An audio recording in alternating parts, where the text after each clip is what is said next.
enquanto o presidente da República mandava os seus aliados invadirem hospitais ontem, uma arruaça presidencial explícita, o Brasil chegava a 42 mortos.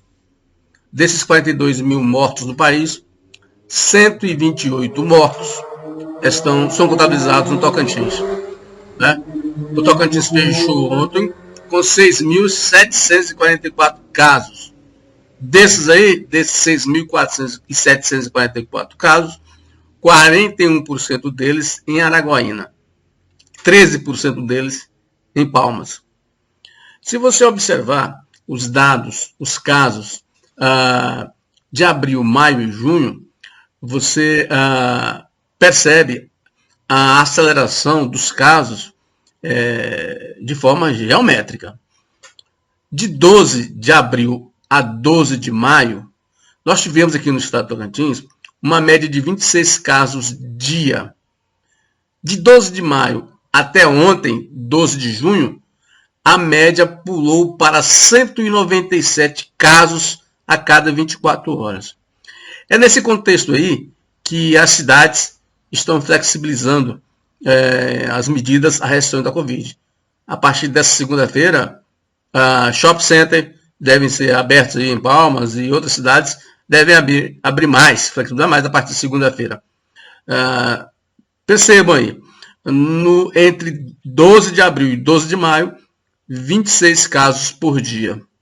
12 de maio a 12 de junho, 197 casos por dia, ou seja, 10 vezes mais do que a média de abril para maio.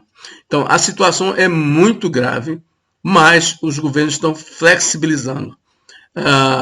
Intuo que, forçados pela essa retórica presidencial contra o isolamento social, uma retórica suicida que vai gerar uma catástrofe no país, porque o isolamento social é ainda, pela ciência, a melhor forma de, pelo menos, reduzir a contaminação da Covid-19 no país. Tanto que estados que levaram a sério isso, que praticaram a quarentena de forma séria, países que praticaram a quarentena de forma correta, estão saindo dessa quarentena agora, enquanto o Brasil, a curva de crescimento dos casos no Brasil é estrondosa, supera todas as curvas dos demais países, essa curva, esse índice de contaminação.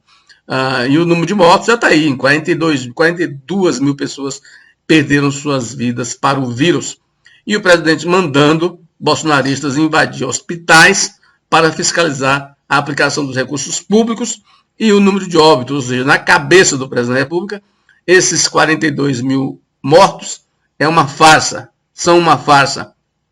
Um desrespeito aos profissionais médicos e enfermeiros que estão no dia a dia nos hospitais, aos pacientes que, ao terem suas UTIs invadidas, correm um maior risco de morrer na UTI, e aos invasores que correm o risco de serem contaminados.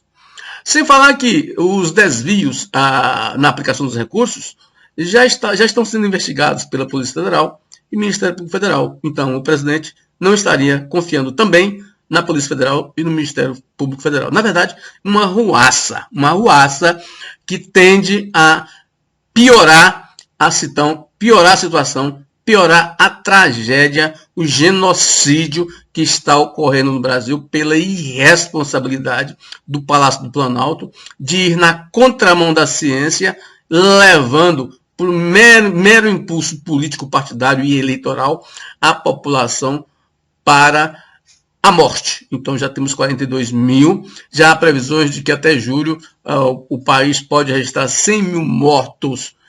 E o presidente não volta atrás na sua loucura, como foi essa ontem de mandar bolsonaristas invadirem hospitais onde os pacientes estão se tratando da Covid-19.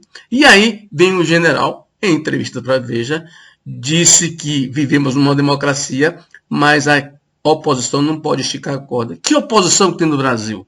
O maior partido do Brasil é o PT, que está encalacrado aí nos desvios de Lula, nas prisões de Lula e dos petistas. Não há oposição no Brasil. Se tivesse oposição no Brasil, o presidente já estaria respondendo processo de impeachment